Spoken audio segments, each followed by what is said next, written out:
La ilaha illallah wahdahu la syarikalah wa asyhadu anna Muhammadan abduhu wa rasuluhu alladzi la nabiyya ba'da amma ba'du. Rabbi ishrah li sadri wa yassir li amri wahlul 'uqdatam min lisani yafqahu qawli. Hadirin sidang Jumat yang Allah muliakan. Sujud merupakan salah satu posisi yang dilakukan ketika beribadah di dalam Islam. Dan sujud itu pun sendiri disukai oleh Rasulullah SAW. Dan begitu juga sujud tersebut itu adalah posisi yang paling bawah, yang paling rendah, yang mana ketika kita bersujud adalah sesuatu yang tepat dan juga berdoa kepada Allah yang Maha Kuasa. So kalau kita perhatikan Pak, kalau misalkan kita hormat kepada seorang pemimpin, hanya satu tangan, Pak, hormat saja. Kalau kita ketika beribadah kepada Allah di dalam sholat pun juga, kalau kita lihat dari segi gerakan dengan dua tangan, Pak, ya. Tidak hanya itu, kita ada ruku. Tidak hanya ruku, yang paling bawah adalah yang paling rendah adalah dahi kita menempel kepada tangan, Pak, yaitu ketika sujud. Maka dari itu disinilah posisi yang paling rendah, yang mana kita adalah seseorang yang sangat kecil di hadapan Allah Subhanahu wa Ta'ala, seseorang yang tak berdaya di hadapan Allah Subhanahu wa Ta'ala, terkecuali hanya pertolongan Allah Subhanahu wa Ta'ala yang selalu diberikan kepada kita semua. Wa in ta'udu nikmatallah, dan jika kalian menghitung nikmat Allah la tuhsuha, maka kalian tidak akan pernah sanggup untuk menghitungnya. Nikmat dan juga kenikmatan rizki dari Allah Subhanahu wa Ta'ala sama kita terus dinikmati, Pak. Maka dari itu adanya PPKM penghariwan dari rizki terus diatur untuk Allah Subhanahu wa Ta'ala. Terkadang kita sebagai manusia tiba-tiba soksian lockdown dari dalam, padahal Allah sudah meracik dari awal kita lahir, dan rizki nikmat yang akan Allah berikan kepada kita sudah mengatur, Pak. Sudah ada takarannya. Akan tetapi tentunya kita harus menyadari bahwa apa yang kita takuti hanya kepada Allah Subhanahu wa Ta'ala. Segala sesuatu hal yang terjadi di seluruh dunia hari ini, Pak, itu atas kehendak Allah Subhanahu wa Ta'ala. Maka dari itu tentunya kita jangan sampai luntur, jangan sampai kita mundur dari ibadah-ibadah yang tentunya kita harus takut kepada Allah Subhanahu wa Ta'ala. Ini salah satunya, sujud kepada Allah Subhanahu wa Ta'ala. Nah, hadirin sidang Jumat yang Allah muliakan, ada 4 sujud di dalam agama. Nah, sujud di dalam agama itu ada 4, Pak. Yang pertama adalah sujud di dalam sholat, yaitu yang mana kita melaksanakan sujud di dalam sholat. Dan juga di dalam sholat wajib tentunya kita bukan berarti memperbanyak sujud. Nah, anu kuduna 2 sujud jadi 4 misalnya, ente, Pak. Tapi sesuaikan. Yang disebutkan perbanyak sujud itu adalah perbanyak sholat sunat. Yang pertama adalah sujud di dalam sholat. Ketika kita sujud, fa'afiru, perbanyaklah berdoa. Subhana rabbiyal a'la, subhana rabbiyal a'la, subhana rabbiyal a'la. Kedah nikmat. Bahkan ayah mungkin kita pun juga pernah melihat seseorang ketika sholat, Pak, teu acan dia nempel kasajadah langsung cekat deui, berarti ngadoa naon eta. Harus nikmat. Subhana rabbiyal a'la, subhana rabbiyal a'la, subhana rabbiyal a'la. Apalagi ada seorang imam ketika biasanya sujud di akhir, Pak, ya. Sujud di akhir suka dilamakeun, Pak. Terkadang makmum teh jadi ngadilah-dilah teuing cenah sujudnya, padahal disitulah waktu yang tepat ketika dekat dengan sama pemimpin, yaitu Allah Subhanahu wa Ta'ala.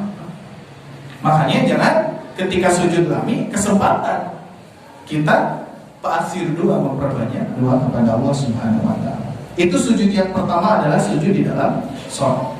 Sujud yang kedua adalah sujud sahwi. Tong sujud sahwi wae Pak. Aya sujud sahwi mah seseurna.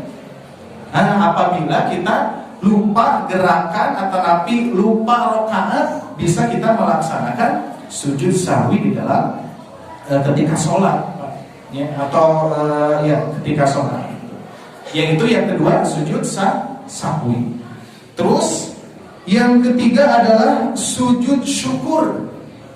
Ketika kita mendapatkan suatu nikmat dari Allah berupa harta, berupa teman, misalkan tentunya berupa apapun yang kita rasakan nikmat, kita dapat bersujud dan juga bersyukur kepada Allah.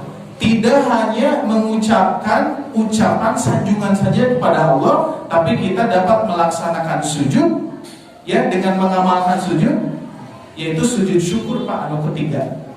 Terus ada yang keempat. Nah, yang terakhir keempat Pak. Jadi teu aya deui.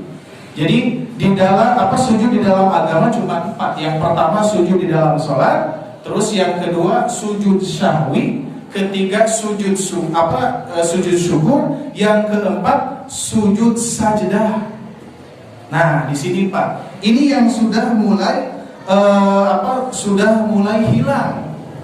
Sudah mulai jarang mengamalkan, atau disebut sujud tilawah, ya. Yang pertama sujud di dalam sholat, yang kedua sujud sahwi, ketiga sujud syukur, keempat sujud tilawah. Yang mana ada doanya Pak ketika kita mendengarkan atau ketika kita membaca ayat sajdah, dan ini sunnah ya, hukumnya sunnah. Dilakukan dapat pahala, tidak dilakukan tidak dapat dosa. Mangga ya teman, ya. Akan tetapi ada kekhususan ketika kita bersujud. Sajada wajhiya lilladzi khalaqahu wa sam'ahu wa basarahu bihawli wa quwwatihi. Ketika kita mendengarkan atau ketika kita membaca di dalam Al-Qur'an ayat sajdah. Nah, ini penting karena saya pun juga ketika mengajarkan kepada teman-teman, salah satunya ketika membaca Al-Quran, ini sudah jarang diamalkan Pak. Ketika ayat sujud sajdah, mereka bahkan tidak tahu doa naon gitu. Terus tidak tahu kekhususan ibu juga tentang Pak. Maka dari itu ini perlu diamalkan kembali. Contoh misalkan wasjud waqtarib. Nah, ini ketika kita mendengarkan dan juga kita ingin melaksanakan sujud tilawah, boleh Pak langsung diamalkan. Dan cuman ini hukumnya sunnah, ya, tidak wajib sunnah. Jadi misalkan ada satu kasus, pernah ada seorang imam tidak menginfokan kepada makmum Pak. Misalkan bersolat taraweh, tiba-tiba imam sujud, ketika wasjud waqtarib kan tidak ruku dulu, langsung sujud Pak. Langsung melaksanakan sujud tilawah, bahkan makmumnya tidak diinfokan. Makmumnya jadi bingung Pak, ya sujud nama buah-buah ayat sholatannya gitunya. Nah, perlu diinfokan. Berbeda dengan ketika Abu Hurairah ketika melaksanakan sholat dan juga membacakan ayat sajdah, kalau tidak salah di Quran surat At-Tariq, yang ada di dalam surat ada ayat sajdah. Beliau melaksanakan sujud tilawah di zaman sahabat Pak. Ketika Abu Hurairah melaksanakan sujud tilawah, nuturkeun langsung diamalkan. Tapi berbeda di kita. Di kita mah sabalikna Pak, harus diinfokan terlebih dahulu. Kalau zaman sahabat mah diamalkan dulu, langsung diikuti. Kalau sekarang mah harus diinfokan dulu baru diamalkan bersama. Makanya harus diinfokan dulu, ya, khusus sebagai imam biasanya. Jangan sampai ketika ingin melaksanakan sujud tilawah tiba-tiba langsung sujud, makmum teu apal. Nah, itu harus diinfokan. Terus yang kedua, ketika kholaqoh misalkan. Kalau misalkan ketika kholaqoh Al-Quran, misalkan ketika ada ayat sajdah, dan juga sepakat ketika ada ayat sajdah orang sujud sadayana doana ieu misalkan. Nah, itu diinfokan seperti itu, ya. Kalau sendiri mangga silakan. Ya. Ini salah satu 4 sujud di dalam agama. Yang pertama adalah sujud di dalam sholat, terus sujud syahwi, sujud syukur, dan sujud tilawah. Disitulah posisi yang paling tepat dan juga posisi dekatnya seorang hamba dengan Rabb-Nya. Hadirin sidang Jumat yang Allah muliakan, mudah-mudahan pada kesempatan hari ini sebagai pengingat kita semua bahwa ketika kita bersujud, ketika dekat dengan Allah, rasakan kedekatannya. Dan juga fa'aksiru doa, jangan lupa perbanyaklah berdoa. Jangan sampai ketika kita sholat baru juga nempel ke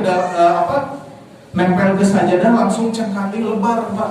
Karena disitulah posisi yang paling tepat dan juga kedekatan kepada Allah Subhanahu wa Ta'ala.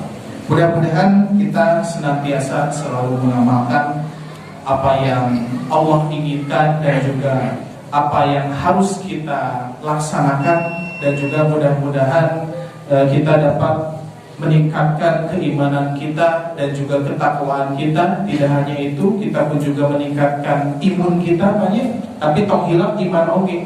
Ya, tong hanya imun tapi iman mengurang jangan sampai. Karena mudah-mudahan dengan ketakwaan meningkatkan keimanan, Allah Subhanahu wa Ta'ala senantiasa selalu memberikan kita perlindungan dari segala mara bahaya, penyakit, dan juga bencana yang lainnya. Amin ya rabbal alamin.